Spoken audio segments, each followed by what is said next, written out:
All right, teammates, we are back once again. If this is your first time listening to the Move Swiftly podcast, welcome to the number one show on innovative teamwork. Great to have you. Looking forward to having you back for more.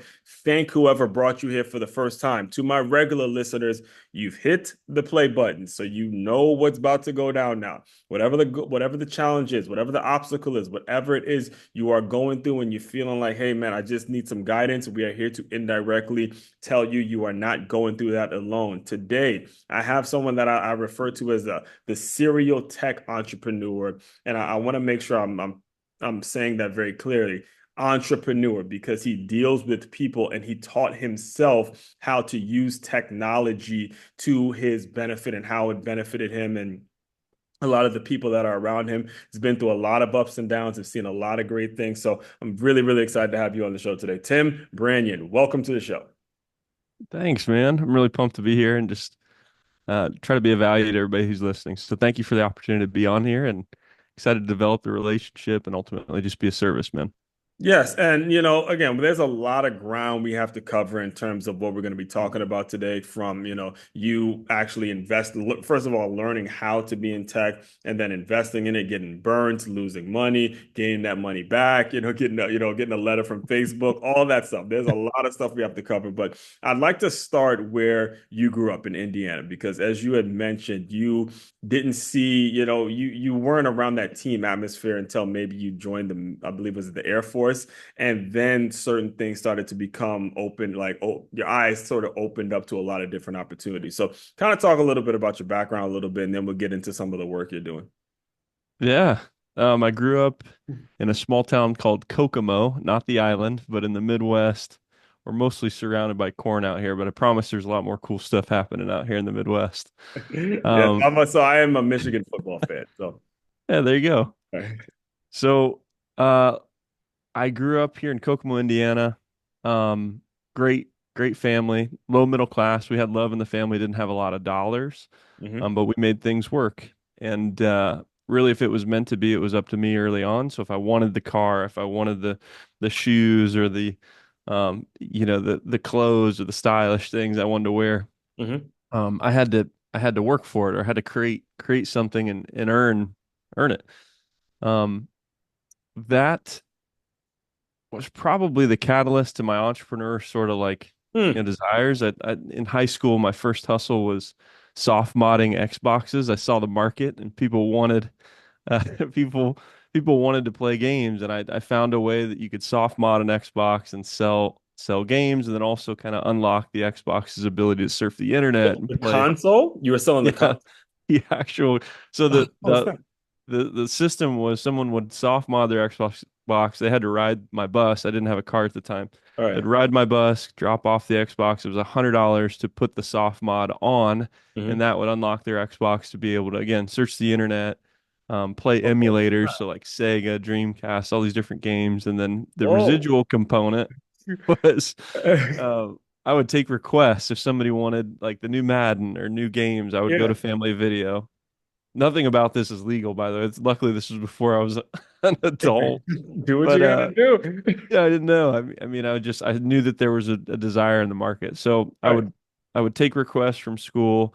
I would go to Family Video. I would burn the games and be able to sell the games at a lower price Yeah. to the students in school. So that again, and that was awesome. I made good money, hmm but it was a great experience to learn about, the market and then solving a problem or again, nothing about that was legal or Right. or ethical, but I filled a gap, filled a solution. So um let's see.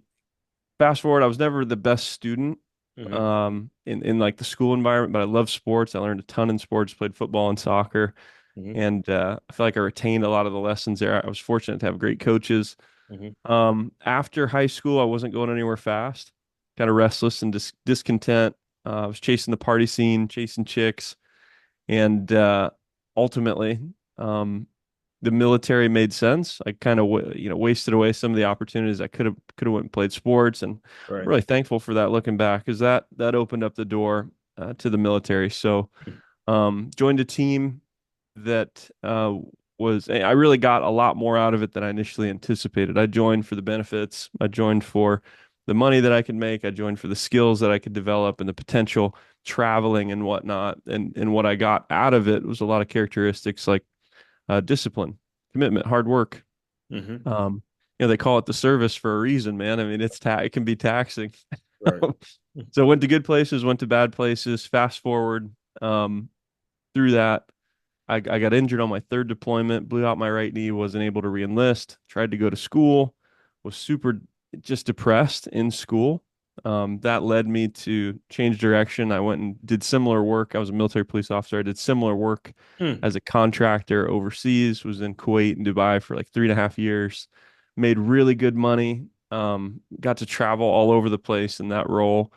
And but it wasn't long after that I was just like, okay, well, how do I own my life? How do I own my time? And that's where I really started to get aggressively curious with, okay, what makes sense for how I want to be paid, both from a time standpoint and a dollar standpoint. Software made sense. So just started failing So forward from there. then the reason I'm glad you gave us that backstory because whether it's you as an athlete, whether you're putting out I don't know soft developing Xboxes or even the work in the service, work ethic is kind of the main common denominator through all of that. So when you talk about all right, you're gonna figure out what it is you're gonna do, and you're thinking about time and money, and you ultimately land on tech. What's the Mhm. first step that you take towards learning and mastering the tech world? Because one of the things that I truly was shocked about when I was listening to your story is that you don't have a background in this. And anybody that knows me knows that whenever you talk tech to me, I get really intimidated. I don't touch it. I try to hire it out. I want somebody else to do it because you're one of the people that actually had to learn it on their own. So can you speak on kind Sure. of the first step that he took, but then also how maybe some of the work ethic that you had growing up was able to get you through those tough days where maybe Mm. feel like doing this, maybe not feel like doing that, all that good stuff. Yeah. I I think the first step was just being fascinated with it. Yeah. And fascinated and just high level of belief. I was fascinated because I knew what I wanted. I didn't Mhm. want something that was gonna take my time and my life. Yeah.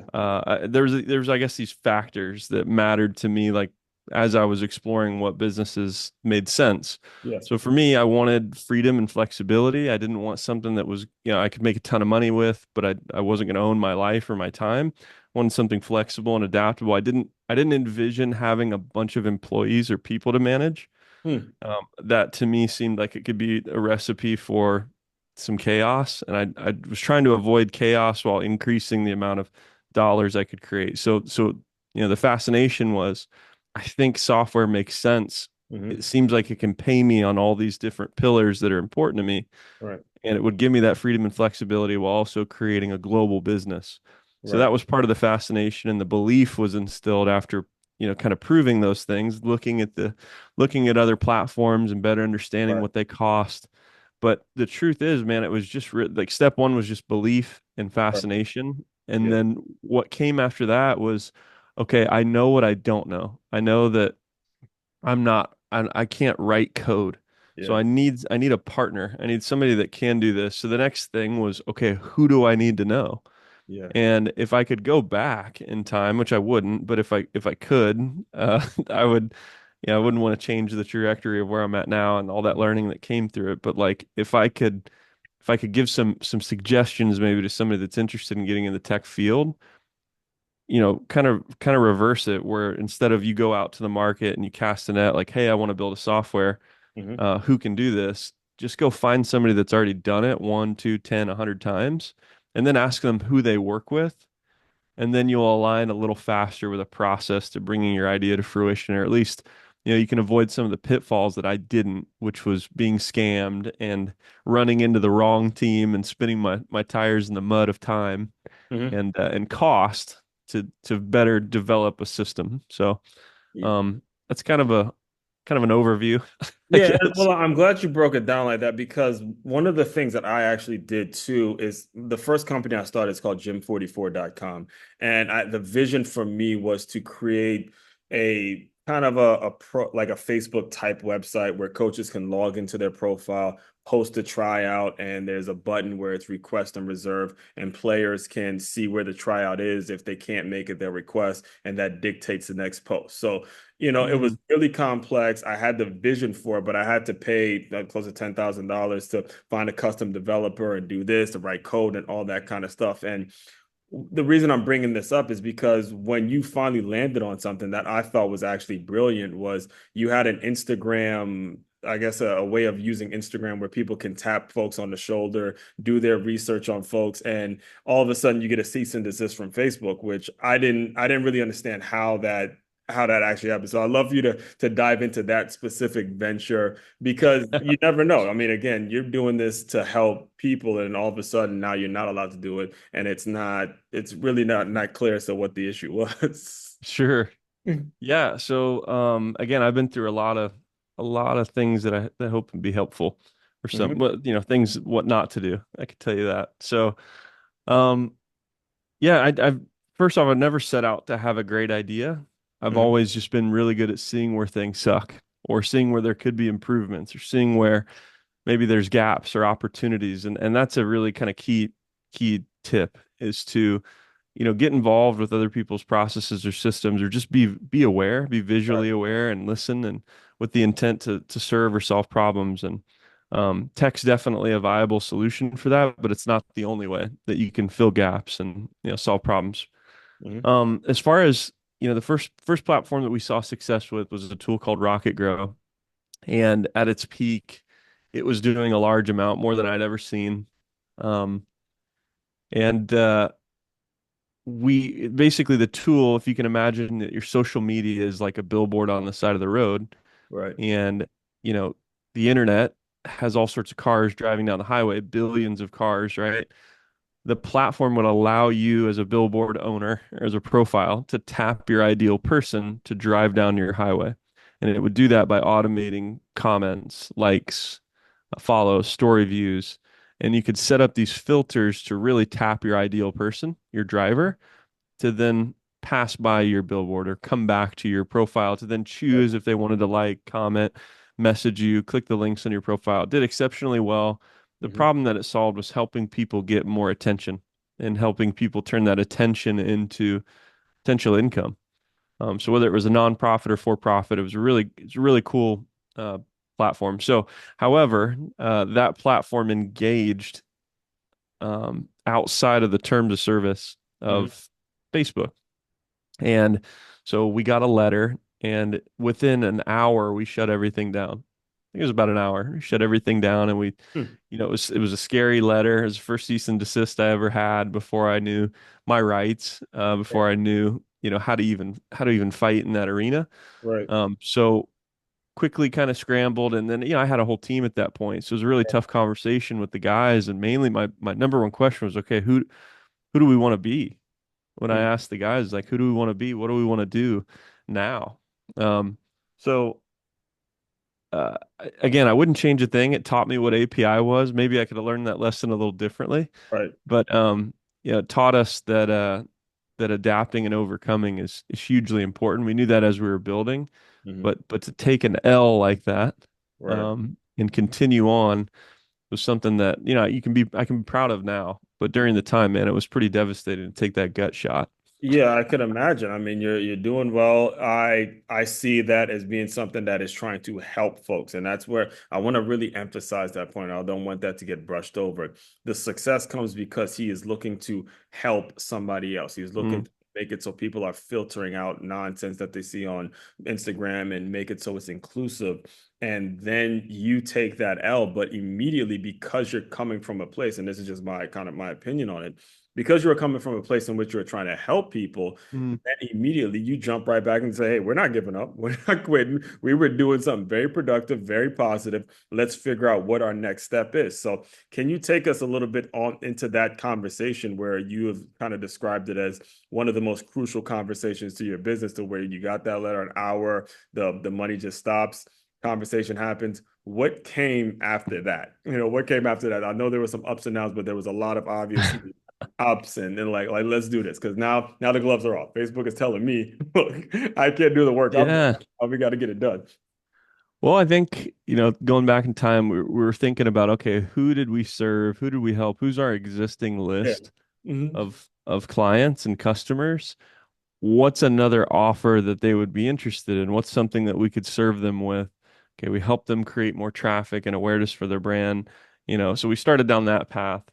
And then a lot of it, we basically decided we weren't really interested in even being in that social media world anymore in that capacity or trying to sell somebody growth or things of that nature. Right. Because a lot of those tools were in violation, come to find out. Hmm. So we really pivoted away from that whole industry and started thinking about, okay, well, what else do people need help with? And we built a platform. We rebuilt a platform that was on the shelf. We called it Lead Feed. And essentially, what it would do is it would look at somebody's website and grade it, go Hmm. through all these different SEO sort of metrics and give it a grade, either A plus, excuse me, an F. And it would give those reports out for free to the owner of the website, send them an email, but a portion of it was blurred out until they've submitted their email expressing interest and knowing their full analytical sort of details. Once Hmm. we got their email, it had an automated system where we could reach out to that person and connect with them. So it was truly a lead feed.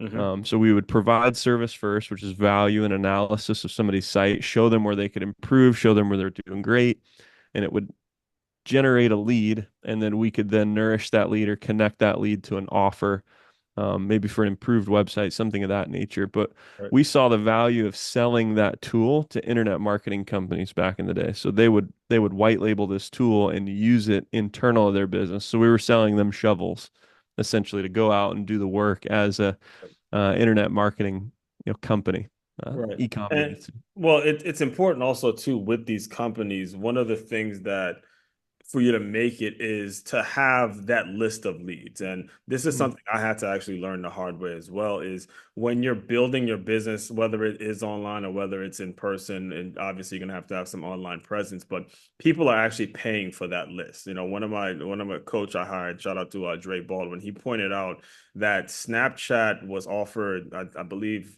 a couple $1 billion from Facebook when they had the stories or whatever it is. But Facebook obviously could have made their stories, but what they wanted was Snapchat's list of people, and Mm. that's why they got that offer. So if you're looking to build or you're looking to kind of sell your rent, you have to really focus and dive in on building your email list, a list of consumers, and make sure you're able to track that. And I'm bringing Definitely. this all up because the current work you're doing now is actually speaking to that as a creator myself, as people that are influencers and stuff like that. You actually have something, it's called True Fans, correct? Yeah. Yeah, you Yeah. have So True Fans where, yeah, I'll let you go ahead and explain it. yeah. So again, we didn't set out to have a great idea. We just saw who was in the market. We saw Right, the negative things that were happening in social media and the creator space, at right, least our opinion. So we saw people being demonetized, just completely removed off a platform with no right. real customer support, and they're losing their business, sometimes like livelihoods that they'd worked hard to create.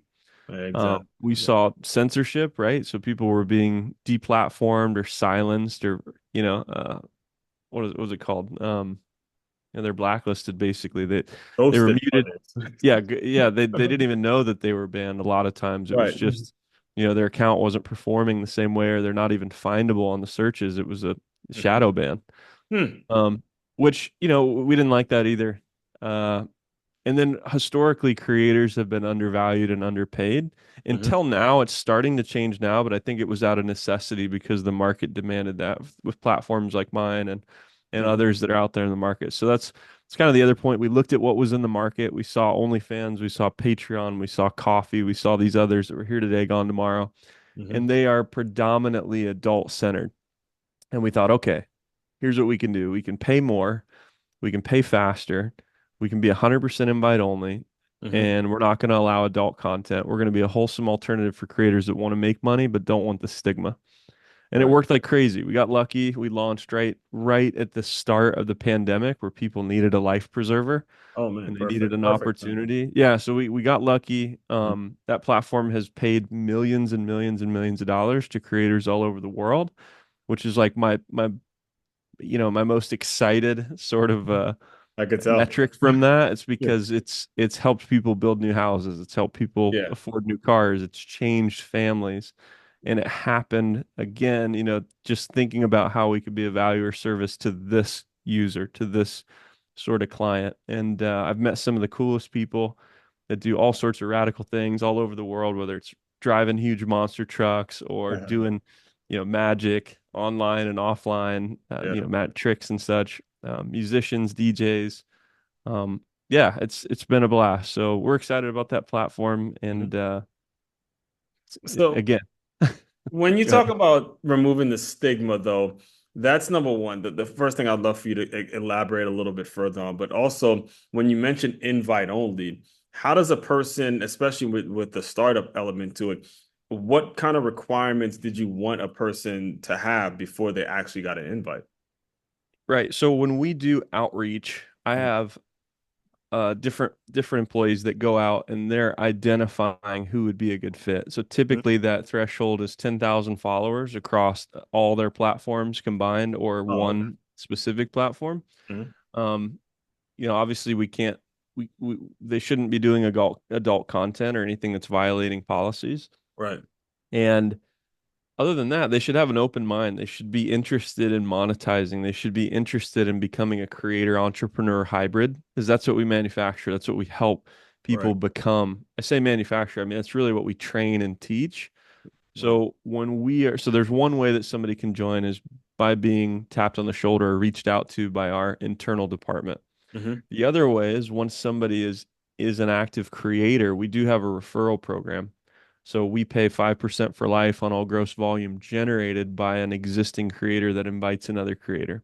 So Hmm. that's how we were able to really kind of multiply was, hey, we got some folks in, some creators in. We taught them how to sign up, set up, how to Hmm. launch, how to create new subscriber acquisition and grow their personal brands. And then we just basically had them teach others Right. and earn as another business venture, essentially driving traffic into that to earn, you know, monthly recurring revenue just for inviting somebody to teach them how to earn for Right. themselves. So it's a great offer.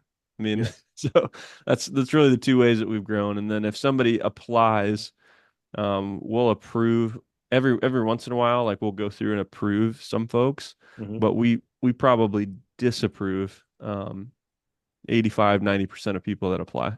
Right. And that to me that's important as well because it's not for everybody and the platform is important because like you kind of hang your hat on is you want that human element to it. You don't want it Mm, to be something where people are online, something goes wrong, they can't get a call. I remember a friend of mine who lost his Facebook account and is like, try getting somebody on Facebook on the phone from Facebook on the phone. It just isn't going to good luck. happen. Yeah. And I'm bringing all this up because also in your current situation, you're also looking to do a lot of bigger deals with the government and, doing a lot of things with the government in Indiana.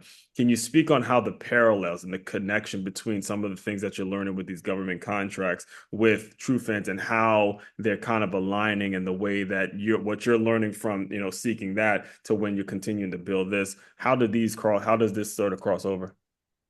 Yeah. So, since leaving the military, I've been on this linear path of skill development.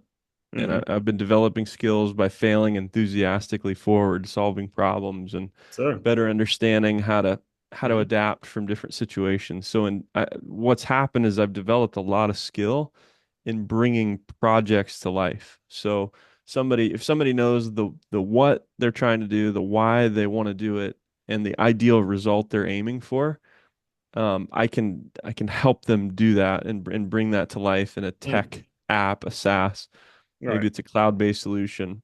So doing it myself and bringing my own things to life and generating millions of dollars, paying out millions of dollars globally, Hmm. um, you know, stacking evidence that I, in fact, can be a software development company owner Hmm. and build really great things that help people.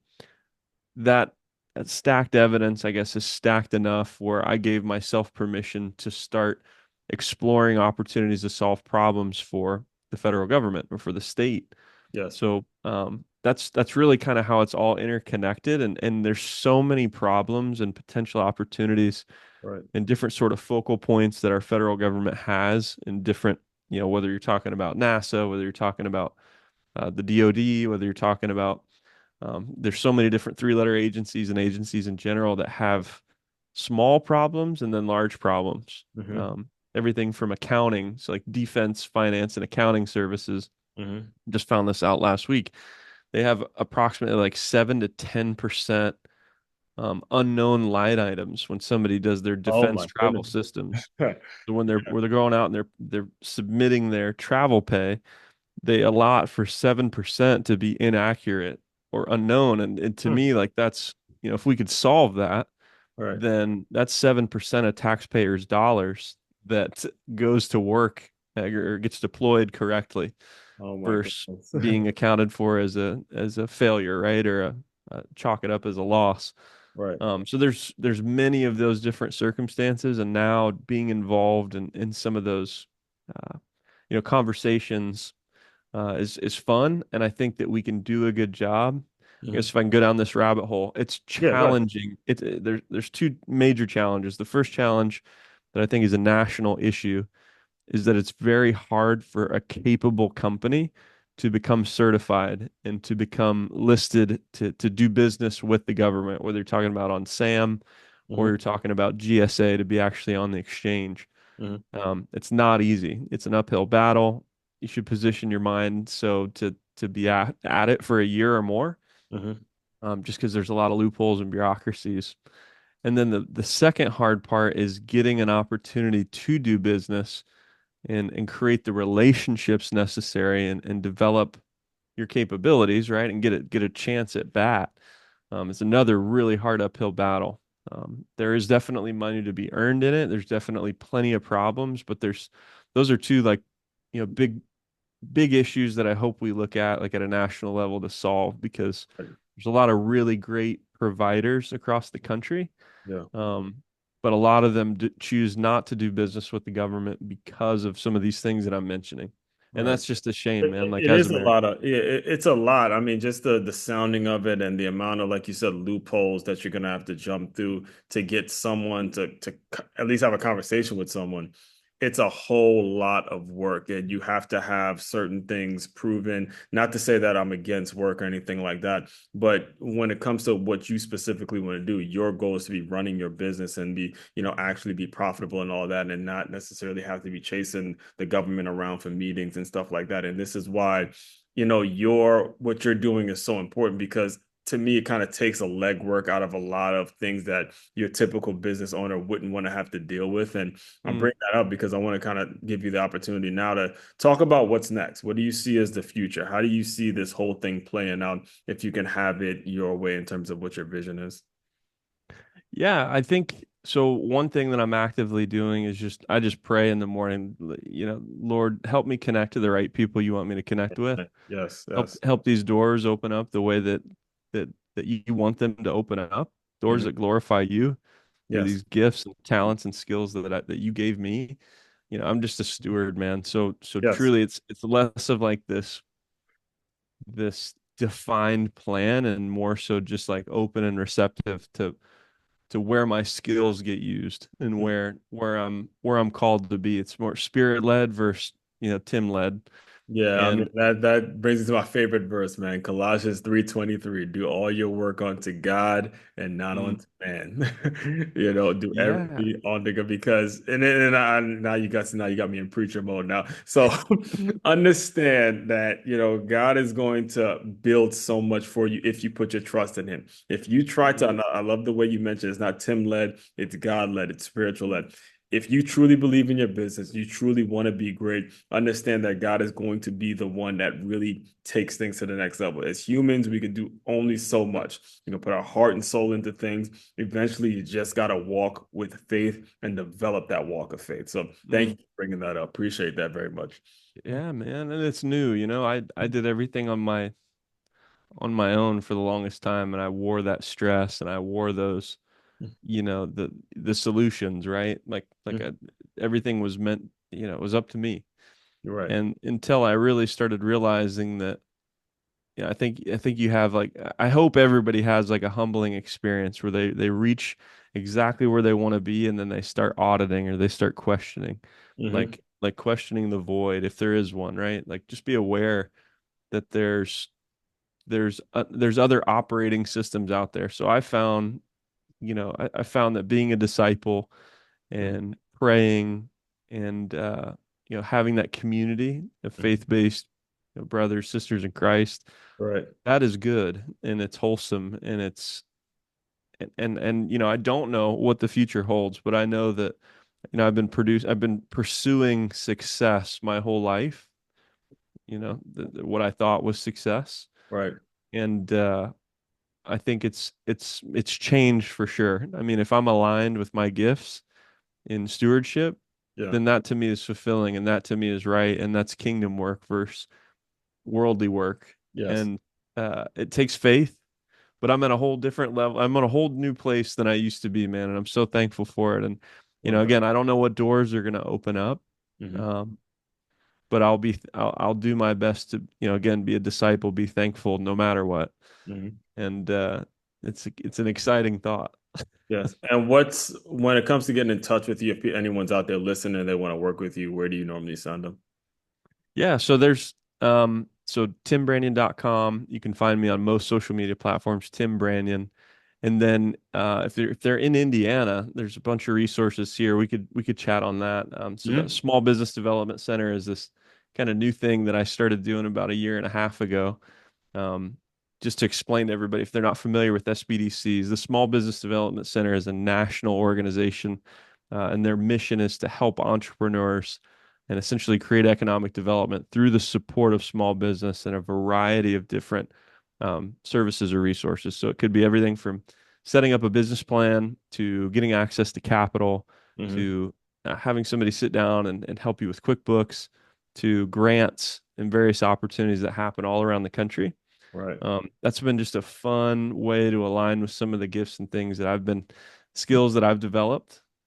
So what I was talking to you about before the show even started, man, Google SBDC near me, SBC. and yeah, SBDC near me, and from there you can likely get connected to your sort of entrepreneurial ecosystems or economic development groups in your hometown, Mm-hmm. and just a lot of doors that could open up. One thing I always tell people, you can never go wrong being super cool with people, No. and Yeah. you can't really go go Right. wrong developing relationships and network with other builders and entrepreneurs. A lot of great things can happen when the right people congregate. So, Especially when you're talking economic development and, not to make light of what's going on now, but we see this hurricane coming.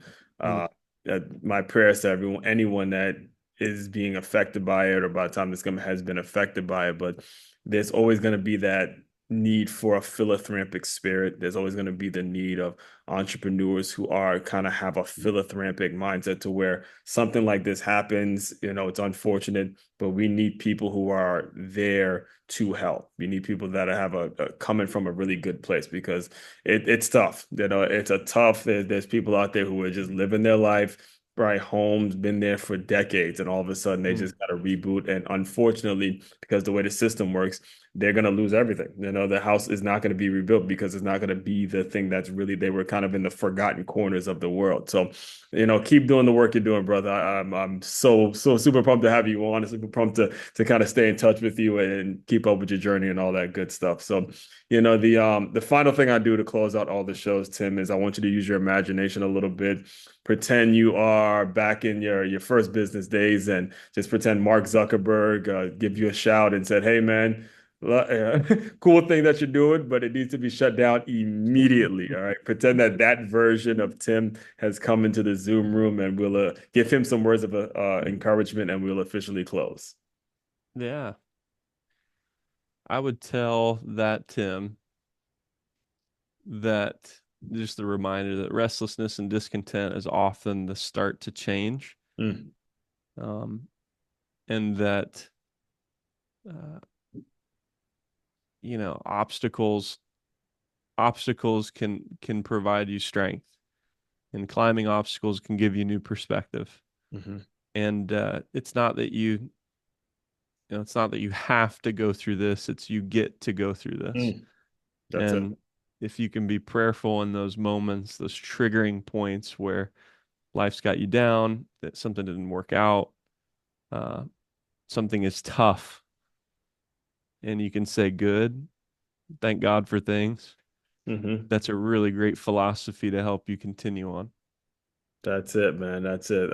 Again, if you are a first-time listener, the reason I close out the show with that is I want you guys to understand that if that is you that I was describing, we're here to help you. That's been the guarantee, the promise of the show since its inception. We're here to, talk to you guys about whatever the challenges, whatever the obstacles are you're going through.